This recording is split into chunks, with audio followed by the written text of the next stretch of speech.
오늘 주신 하나님 말씀 함께 교독하도록 하시겠습니다.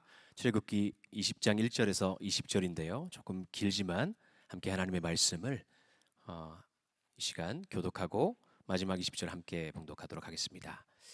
하나님이 이 모든 말씀으로 말씀하여 이르시되 나는 너를 애굽 땅 종되었던 집에서 인도하여 낸 내 하나님 여호와니라. 너는 나 외에는 다른 신들을 내게 두지 말라. 너를 위하여 새긴 우상을 만들지 말고 또 위로 하늘에 있는 것이나 아래로 땅에 있는 것이나 땅 아래 물속에 있는 것에 어떤 형상도 만들지 말며 그것들에게 절하지 말며 그것들을 섬기지 말라.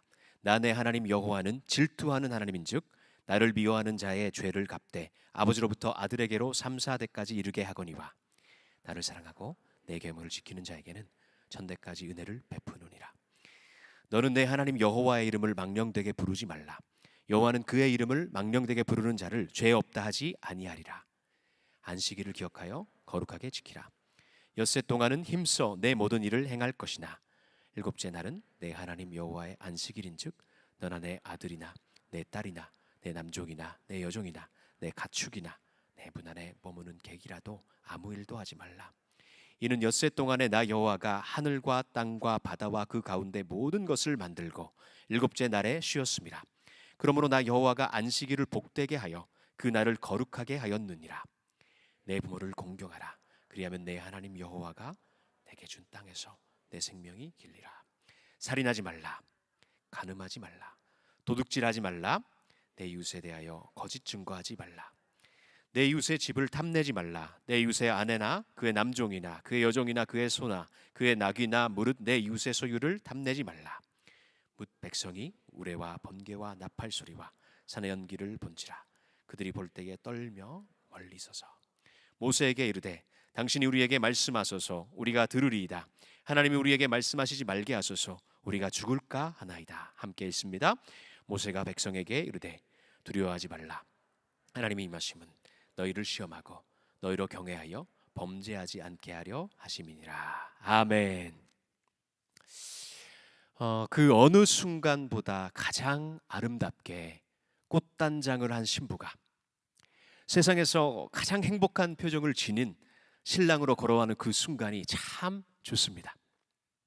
곱디 고우신 어머니들의 눈가에 글썽거리는 기쁨의 눈물도 참 보기 좋습니다. 아버지들의 가장으로서의 그 책임을 다하시려는 그 강함과 그러나 딸아이를 향한 애타는 사랑의 미련이 아직 남은 듯한 그 복잡한 심정이 담긴 표정도 또한 좋습니다. 결혼 예배는 신랑 신부와 결혼식에 참석한 모든 사람들의 마음이 하나님의 말씀 앞에 서게 되며 그것은 순간 불타오르는 감정적 사랑을 넘어서 만물의 주권자이시며 통치자이신 하나님이 디자인하시고 언약하시고 섭리하신 결혼과 가정이라는 제도를 신랑과 신부는 진지함으로 받아들이며 예식에 참여하는 모든 가족들과 하객들 모두가 다시 생각하게 되는 너무나도 값지고 아름답고 장엄한 순간입니다. 결혼식 예배 가운데 하나님과 주례자와 증인들 앞에서 내가 영원히 하나님이 허락하신 한 여자만 사랑합니다. 하나님께서 내게 허락하신 한 남자만을 사랑하리라. 그렇게 혼인서약을 하는 엄중한 순간을 여러분 상상해 보시기 바랍니다. 그때가 속히 오리라. 아멘. 아멘 하신 분들, 결혼하신 분이네요. 우리 팀장 목사님.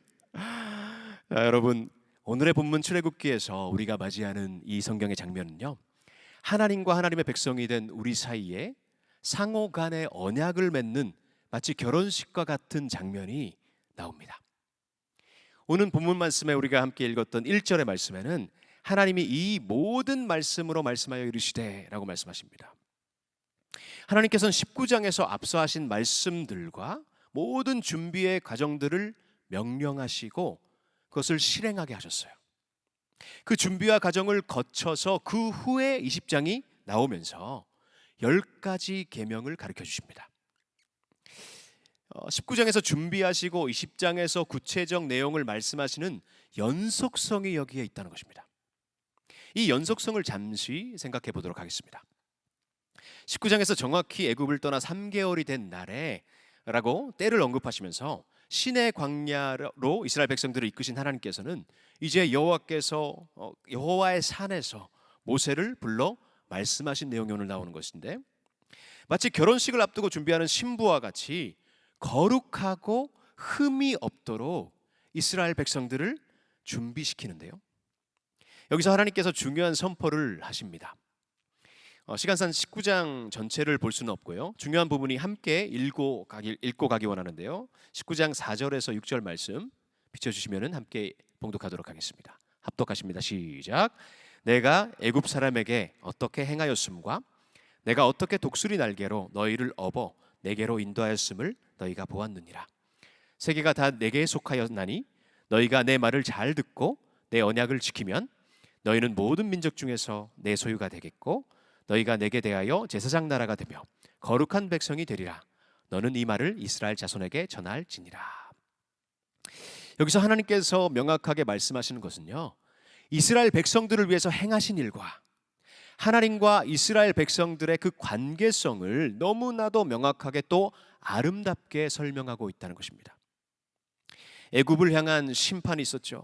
노예의 신분에서 자유케 하신 일이 나오죠. 애굽을 탈출로부터 홍해의 기적과 광야를 거쳐서 모든 여정을 하나님은 어떻게 이스라엘 백성들을 이끌어 왔다고 말씀하십니까?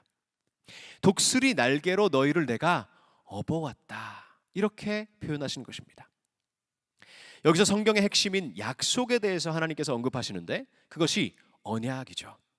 우리가 작년에 언약 교제를 통해서 큰 은혜를 누렸습니다. 이 언약의 당사자는 누구입니까?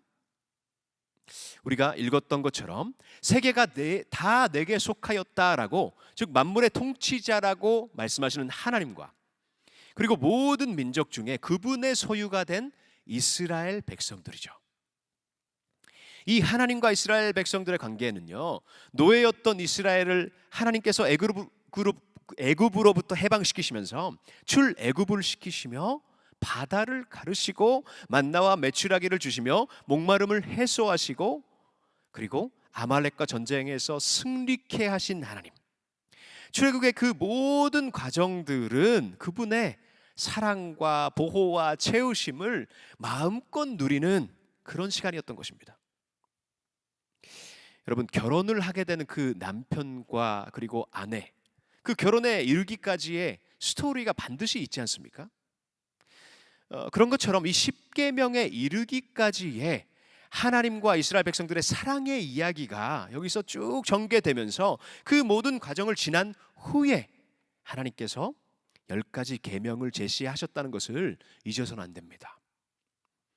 이 사랑의 이야기는 실은 영원 전부터 하나님께서 작정하신 언약이 구체화되어가는 그 과정이라고 말할 수 있어요.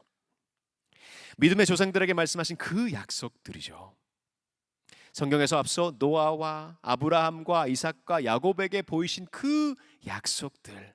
그런데 그 언약들, 약속들과 차이점이 있다면 뭡니까? 그것은 이번 시내산에서의 계약은, 이 계명은, 약속은 일방적으로 약속한 약속이 아닌 하나님과 이스라엘 백성들 간의 상호 간의 합의 위에 이 계명이, 언약이 선포된다는 것입니다.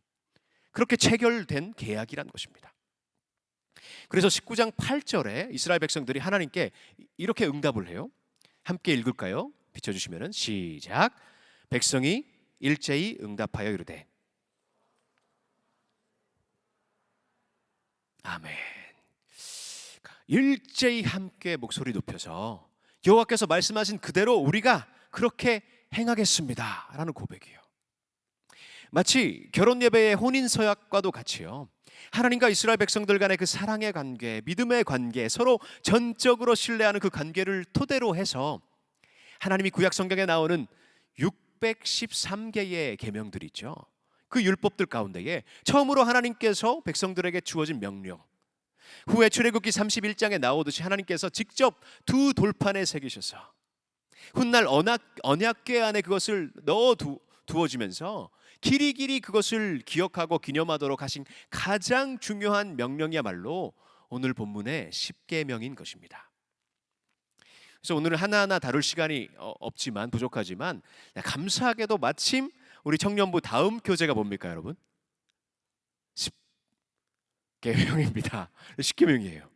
그래서 다음 교재에서 더 깊고 풍성하게 한 계명 한 계명을 우리가 묵상하고 공부하는 그 시간을 가질 거고요. 기대하시면서 기다리시기 바랍니다. 그래서 오늘 간략하게 정리 분류를 해보자면요, 이 10가지 명령 중에 처음 4가지는 어떤 이 관계성이 있나, 어떤 내용을 담고 있냐 하면은 하나님과 나와의 수직적인 그 관계를 다루고 있습니다. 하나님에 대한 그 책임과 의무를 확인하는 명령이 나옵니다. 5계명부터 10계명까지의 5번째부터 10번째까지의 계명들은요, 인간의 그 사람과 사람의 사이의 상호관계, 그 속에서 서로를 향한 책임과 의무와 이런 것들을 다루고 있습니다. 그래서 먼저 하나님과 나와의 관계 1계명부터 4계명까지를 살펴보도록 하겠습니다. 3절 4절만 제가 읽어드릴게요. 너는 나 외에는 다른 신들을 내게 두지 말라. 너를 위하여 새긴 우상을 만들지 말고 또 위로 하늘에 있는 것이나 아래로 땅에 있는 것이나 땅 아래 물속에 있는 것에 어떤 형상도 만들지 말며. 자, 2절에서 하나님이 분명하게 강조하신 내용이 뭐냐면요, 애굽에서 종의 신분이었던 이스라엘 백성들을 자유케 하신, 속량하신 내가 너의 하나님이다, 이겁니다. 여기서 하나님께서 강조하시기 위해서 5번이나 내가 너의 하나님이다, 이것을 반복하시는 거예요. 쭉 말씀하세요. 1계명부터 4계명까지. 그래서 그 마음이 우리에게 전달되지 않습니까? 애굽이라는 곳이 어떤 곳이었어요, 여러분? 계속해서 우리가 배우고 있지만 430년 동안 그 애굽에서 생활한 이스라엘 백성들에게 있어서 수많은 신들이 있었던 그곳에서 있었던, 그리고 앞으로 들어가야 할 가나안 땅도 수많은 신들이 난무하는 다신교 사회란 말입니다. 그래서 그러한 전제를 보고, 그러한 이스라엘 백성들의 현실을 보고 장래를 바라 내다보면서 하나님께서는 뭘 요구를 하시는 겁니까? 그것은 순결입니다. 결혼 서약과 같다고 말씀드렸죠. 순결입니다. 태양과 달과 죽음과 뱀과 악어와 사자와 잡다한 모든 것들이 신이라고 여겨진 애굽에서 기나긴 시간들 가운데 얼마나 그 많은 신들의 영향 아래 있었습니까? 그게 이스라엘 백성들의 생각과 자신들의 풍습과 또 가족 행사와 모든 것들 가운데에 많은 영향을 미쳤을 거 아닙니까? 그래서 하나님이 보시기에 나와 언약을 맺은, 나와 혼인 관계가 된 거룩한 나의 백성으로서 얼마나 합당하지 않는 모습들이 그들에게 있었을까요? 이제 들어가야 할, 정복해야 할 그 가나안 땅 또한 똑같습니다. 바알과 아세라와 모렉신들과 같은 수많은 우상들이 그들이 종교적 영역만이 아니라 문화와 풍습과 삶의 모든 영역 가운데에 크고 작은 영향을 미치고 있는 그 사회에 들어가야 된다는 말입니다. 거룩한 하나님과의 언약 체결, 그 순간에는 믿음으로 이스라엘 백성들이 화답했잖아요. 우리가 읽은 것처럼 그렇게 행하겠습니다. 지키겠습니다. 내가 거룩한 하나님의 백성으로 신부로 살아가겠습니다. 그런데 참 연약하고 부족하고 타락한 그 본성을 지닌 인간들이라는 사실을 하나님 잘 알고 계신다는 것입니다. 그래서 짧은 그 첫 번째부터 4번째까지 그 명령 속에 내가 너의 하나님이야, 내가 너의 하나님이야, 내가 너의 하나님이야, 다른 신은 절대 없어, 있을 수가 없어, 나만이 너의 하나님이야, 그렇게 말씀하시는 것이죠. 그 말씀이 5절에 가니까 더욱 강하게 느껴지는 표현 나와요. 5절을 보니까 중요한 표현이 나오는데 질투하는 하나님이란 표현입니다. 여러분 선 그으세요.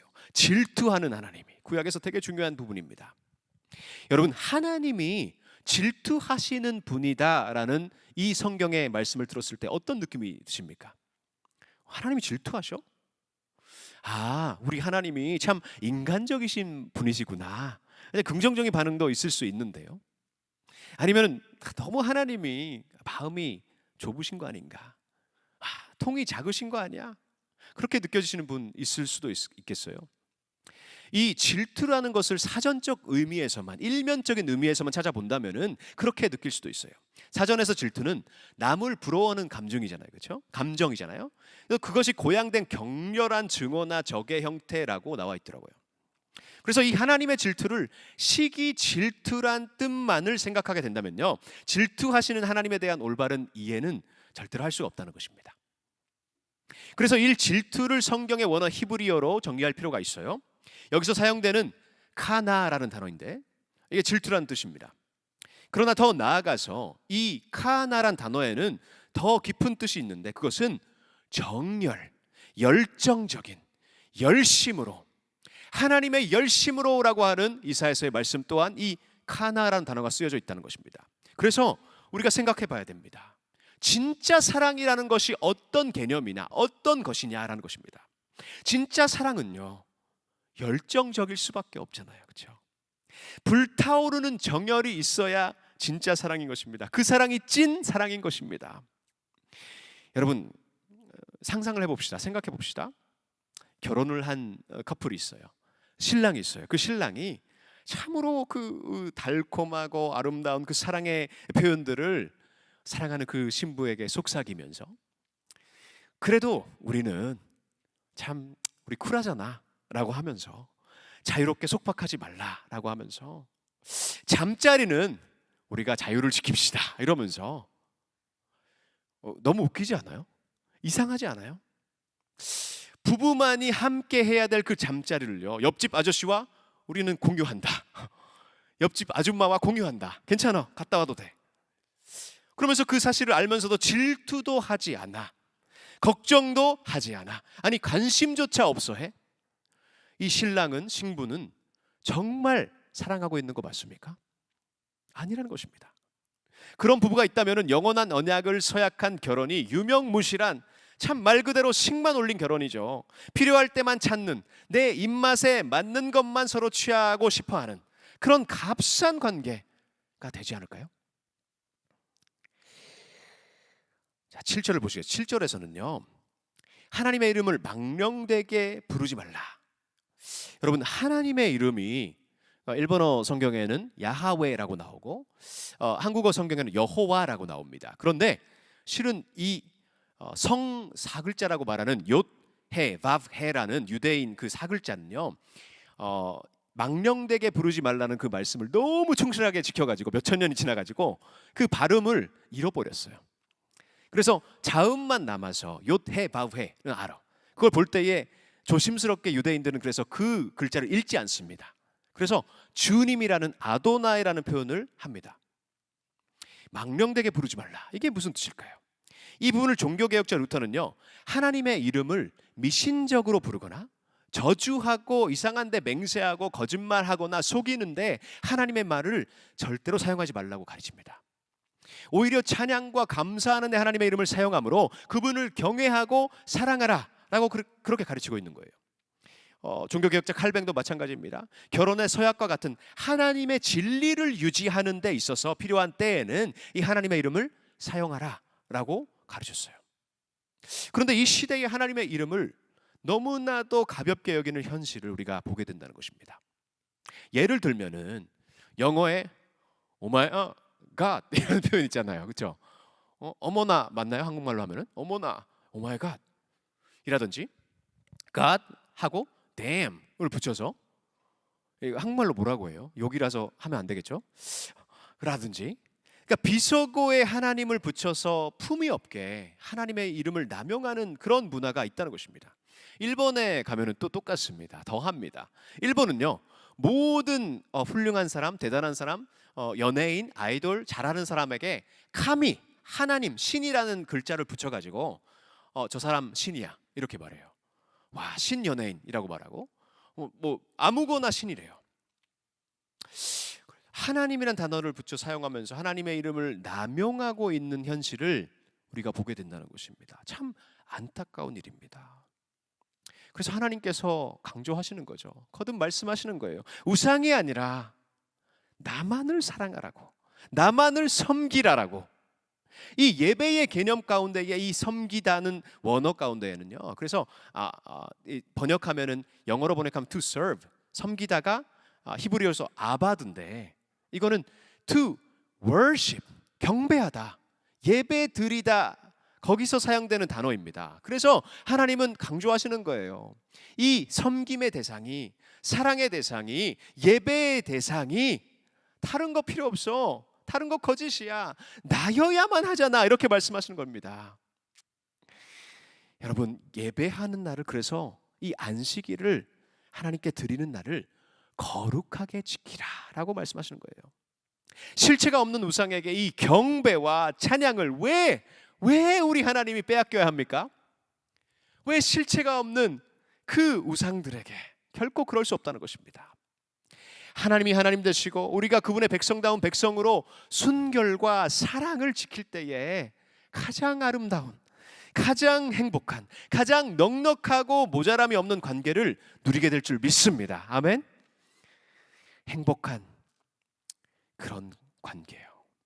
하나님이 명령하신 하나님과의 그 수직적인 관계의 계명들을 그 사랑 안에 거하기 때문에 지켜 행할 때에 6절 말씀에 나를 사랑하고 내 계명을 지키는 자에게는 천대까지 은혜를 베푸느니라 라고 이 말씀하신 말씀이 그대로 이루어짐을 여러분 믿으시기 바랍니다. 아멘. 믿으시는 분 아멘 하시기 바랍니다. 아멘. 아멘.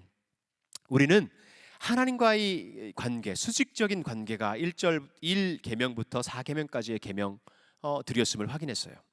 그렇다면 이제 5번째부터 10번째 계명을 수평적인 관계들을 확인하는 시간 갖도록 하겠습니다. 하나님과의 사랑의 관계 가운데 거하는 하나님의 백성이 이웃을 그렇다면 어떻게 사랑해야 되냐, 그것을 다루고 있다는 것입니다. 자, 이 수평적 관계 가운데에 가장 먼저 나오는 계명이 무엇입니까, 여러분? 5계명부터 나오는 부모를 공경하라. 부모를 공경하라. 여러분, 왜 부모 공경이 가장 먼저 나올까요? 생각해 보셨습니까? 그것은 우리의 부모님의 부모님의 부모님의 부모님의 부모님의 부모님을 계속 거슬러 올라가게 되면은 누가 나옵니까? 아담이 나오죠. 그렇죠? 그래서 아담을 창조하신 분이 하나님이야, 이것을 알게 하시기 위해서, 그래서 하나님이 세우신 권위와 질서를 중요시하는 것을 하나님이 가르쳐 주신다는 것입니다. 부모 공경이 사회와 공동체와 나라까지 이어지는 질서의 기본 중에 기본이기 때문에 부모를 기본적으로, 원칙적으로 공경해야 된다. 조건이 있는 게 아니다. 부모를 공경해라, 이렇게 말씀하시는 거예요. 주 안에서 피차 복종하라, 그렇게 말씀하신 에베소서의 말씀이 있는데요. 이 복종이 만물의 통치자이시고 주권자이신 하나님에게까지 이어지는 복종이라는 사실을 여러분 우리가 이 5계명에서 기억해야 된다는 겁니다. 다음으로 살인입니다. 살인하지 말라라는 부분을 잠시 생각해 보면요, 여러분 사람을 죽이는 행위 전체를 이제 포괄적으로 살인이라고 하지만 히브리어 원어를 보면은 이 살인, 라차크라는 단어는요, 고의로, 계획적으로, 의도적으로 행한 불법적 살인을 말하고 있어요. 그래서 자신의 생명이나 가족들을 지키기 위한 정당방위나 적국이 막 전쟁 가운데 쳐들어왔을 때 나라를 지키는 그 싸움의 죽음까지는 여기서 금하고 있지 않다는 것입니다. 기본적으로 여기 원칙적으로 하나님의 형상으로 지음을 받은 그 사람, 인간의 존엄성을 중요시하시는 하나님께서 이 고의적, 의도적인, 아니면 사이코패스가 즐기는 그 살인, 그런 살인, 불법적 살인을 하나님은 엄중하게 금지하심으로 인간 사회의 질서를 지켜야 된다. 이 기본 중에 기본이야, 이렇게 말씀하시는 거예요. 다음은 간음입니다. 하나님의 외의 신들을 섬기고 사랑하는 것은 영적인 간음이라고 하나님 보셨어요. 그분이 만드신 언약의 공동체, 결혼이죠. 가장 작은 공동체. 그 결혼이, 관계가 훼손되고 남용되는 것을 하나님이 기뻐하실 리가 없잖아요. 그렇죠? 간음은 혼의 성관계를 뜻해요. 또 혼전 성관계도 내포하지요. 하나님께서 결혼을 거룩한 축복으로 만드셨어요. 창세기 1장에서 뭐라고 나옵니까? 하나님이 자기 형상, 하나님의 형상대로 사람을 창조하시되 남자와 여자를 창조하셨다. 하나님이 그들에게 복을 주시며 하나님이 그들에게 이르시되 생육하고 번성하여 땅에 충만하라, 땅을 정복하라, 그 명령을 하셨습니다. 그래서 남자가 여자가 사랑하며 생육하고 번성하는 것을 하나님 기뻐하시는데, 그런데 문제는 그 하나님이 기뻐하시는 그 아름다움은 하나님이 정해 놓으신, 하나님이 설정하신 테두리 안에서, 질서 안에서, 결혼 관계 안에서 성이 사용될 때에 그것은 아름답다고 하나님 보신다는 거예요. 그래서 이 하나님의 섭리, 하나님이 정하신 그 경계선을 늘 우리는 기억해야 된다는 겁니다. 그런데 하나님이 그으신 그 경계선을 넘게 되면 어떤 일이 일어납니까, 여러분? 이 경계선을 넘어서 성이 남용되고 제멋대로 사용될 때 크나큰 상처가 사람에게, 가정에게, 너무나도 큰 비극과 질서의 파괴가, 관계의 파괴가, 가정의 파괴가, 부자관계의 파괴가, 모든 그 파괴적인 것들이 이 성의 남용에서 온다는 것을 여러분 꼭 기억하시길 바랍니다. 다음에 도둑질이죠. 자, 하나님은 이 계명 가운데 이스라엘 백성들에게 서로의 재산권, 소유권을 인정해야 한다고 가르치고 계십니다. 이 부분을 또한 이스라엘 백성들이 공동체 안에서 기본적인 생존권을 하나님이 인정하시는 거예요. 존엄성을 유지하는 데 있어서 참으로 중요한 계명입니다. 계속해서 우리는 이 대예배 담임 목사님의 세판짜기를 통한 비유 말씀 시리즈, 지금 재정의 비유 말씀 세판짜기를 통해 큰 은혜를 받고 있습니다. 하나님 우리에게 소유권을 허락하시면서 하나님이 거듭 강조하시는 부분이 무엇입니까? 그것은 하나님이 모든 만물을 소유하시는 소유권자 되신다, 통치자 되신다. 그렇다면 우리는 어떤 존재냐? 우리는 그 관리를 맡은 관리자일 뿐이다라는 겸손한 자세를 하나님께서 요구하신다는 겁니다. 하나님이 요구하신 하나님의 것을 여러분 훔치고 있지 않는지를 우리는 다시 생각해 봐야 됩니다. 우리가 청직이란 사실, 관리자란 사실을 까맣게 잊고 살아가게 된다면요, 큰일 나는 것입니다. 자, 빨리빨리 나오겠습니다. 제9계명, 위증하지 말라. 여러분, 위증, 거짓 증언이죠. 거짓 증언을 금하고 있는데 기본적인 의미는요, 재판장에서, 법정에서 하는 위증을 얘기하는 거예요. 이 또한 하나님이 만드신 사회적 질서를 지키면서 공정한 사회를 만들기 위해서는 재판이 필요합니다. 법정이 필요합니다. 심판하는 그 자리가 필요한데, 그것을 위한 그 질서가 지켜지기를 원하시는 하나님의 배려인 것입니다. 더 나아가서 여러분, 우리의 입술을 조심을 해야 됩니다. 야고보서에서는 혀는 어떤 것이라고 말했어요? 곧 불의요, 불의의 세계라 라고 말했습니다. 이 9계명의 범위는 공적인 영역만이 아니죠. 개인적인 영역까지 그 9계명이 들어오는 거죠. 뒷담화하고, 남을 흉보고, 깎아내리고, 이상한 소문을 유포하고, 그래서 그런 것들까지도 포함한 엄중한 하나님의 경고라고 여러분이 기억하시기 바랍니다. 마지막 10계명이죠. 10번째 계명은요, 이제까지 사람의 행동에 집중하는 모든 계명들, 하나님의 말씀이 있었다면은 이 10번째 계명은요, 탐내면 안 된다라는 표현을 하시면서 우리의 마음속의 내면에 속한 감정적 움직임을 하나님께서 규정하고 계세요. 우리의 마음의 그 요동함, 움직임. 그래서 탐나는 마음이 마음속에서 생기잖아요, 그렇죠? 여기서 사용되는 하마드라는 단어는요, 인간의 그 탐욕적 집착을 뜻하는데요, 그래서 눈에 보이는 그 아름다움을 봤을 때 먹음직스럽다, 만져보고 싶다, 먹어보고 싶다, 내 것으로 삼고 싶다, 그렇게 탐내며 취한 사건으로 인해서 인간에게 죄가 들어온 것처럼요, 이 탐냄, 이 파괴적인 욕망 때문에 정말 하나님의 원하시는 그 아름다운 질서가 깨진다는 것 또한 우리는 늘 기억하길 바랍니다. 여기까지 12절에서 17절까지 발빠르게 갔어요. 여러분, 디테일한 부분들은 이제 다음 교재에서 하나하나 정말 깊이 있게 은혜 받기 원하는데요, 이 12절에서 17까지 하나님의 백성으로서의 마땅히 지켜야 할 수평적인 대인관계에 대한 이 가르침, 이것이 참으로 중요하다는 것입니다. 그것은 하나님과의 그 사랑의 관계가 올바르게 세워진 사람에게는 당연하게 뒤따라오는, 지켜야 되는 계명들이라는 것을 기억하길 바랍니다. 자, 하나님께서 이 10계명을 허락하신 모든 놀라운 광경 가운데에 우레와 번개와 나팔소리와 산의 연기, 이 자연재해와 같은 놀라운 하나님의 임재가 있었는데, 그 임재와 하나님의 계명을 하나님의 음성으로 직접 들은 이스라엘 백성은 어떤 반응을 하게 됩니까? 백성들은 두렵고 떨면서 더 이상 말씀하지 마옵소서라는 이야기를 합니다. 대신 모세를 통해서 말씀해 주시라고, 우리가 죽을 것 같다고, 두렵다고 그렇게 외치는 것입니다. 그래서 모세는 백성들에게 이렇게 말합니다. 20절에서 모세가 백성에게 이르되 두려워하지 말라. 하나님의 임하심은 너희를 시험하고 너희를 경외하여 범죄하지 않게 하려 하심이니라. 자, 여기서 모세가 두려워하지 말라 할 때의 두려움과 하나님을 경외하여 할 때의 히브리어 단어는 같은 어원이에요. 똑같은 말을 사용하고 있어요. 근데 한국어 성경은요, 되게 센스 있게 두려움과 경외함을 단어를 따로 사용해서 번역을 했어요. 그래서 참 적절한 번역이라 생각이 드는데, 왜냐하면 복합적인 두려워하지 말고 두려워하라 라고도 얘기할 수 있는 문장이기 때문이에요. 그래요. 근데 여기서 나오는 그 두려움을 개역개정은 잘 제시하고 있습니다. 두려움은 여러분, 원칙적으로 두려움은 우리를 어떻게 만듭니까? 두려우면 움츠리게 되죠. 피하게 되죠. 숨게 되죠. 죄로운 분들 자신을 발견할 때 우리는 어떻게 됩니까? 인간은 두려움을 느낀다는 것이에요. 이스라엘 백성들이 그렇게 느꼈던 것처럼요.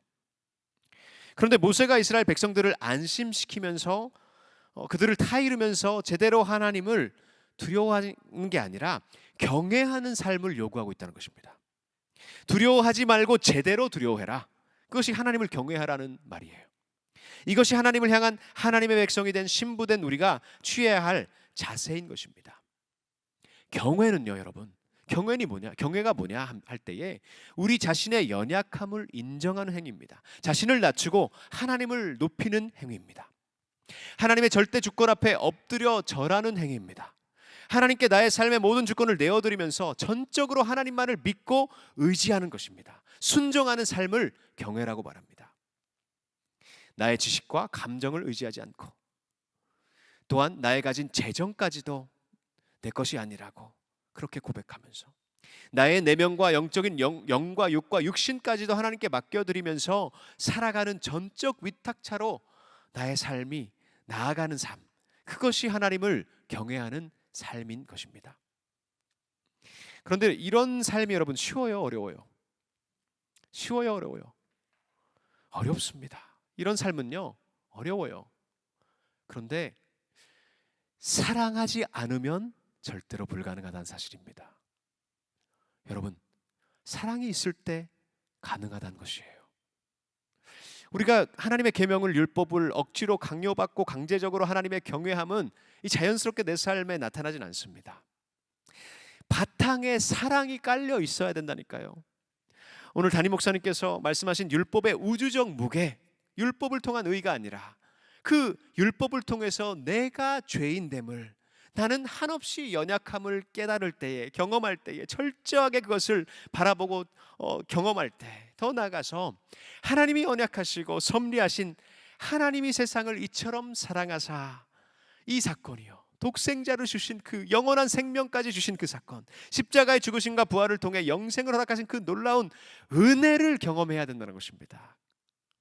우리의 연약함과 더렀음을 덮으시고 채우시고 새로운 피조물로 만드시는 주님의 그 손길, 그 사랑을 경험할 때에 이 사랑을 기반으로 한 올바른 경외함이 우러나오게 될 줄 믿습니다. 말씀을 맺겠습니다.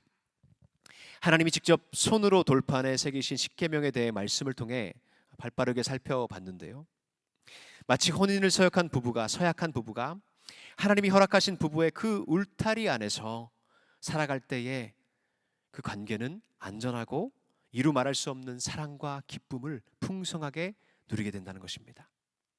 구원받은 언약 백성이 된 이스라엘들에게, 또 우리에게 주신 믿음의 대강령이 이 십계명이었습니다.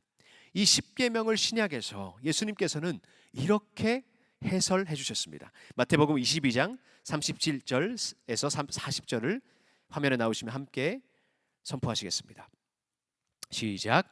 예수께서 이르시되 내 마음을 다하고 목숨을 다하고 뜻을 다하여 주 너의 하나님을 사랑하라 하셨으니 이것이 크고 첫째 되는 계명이요 둘째도 그와 같으니 내 이웃을 내 자신같이 사랑하라 하셨으니 이 두 계명이 온 율법과 선지자의 강령이니라. 아멘.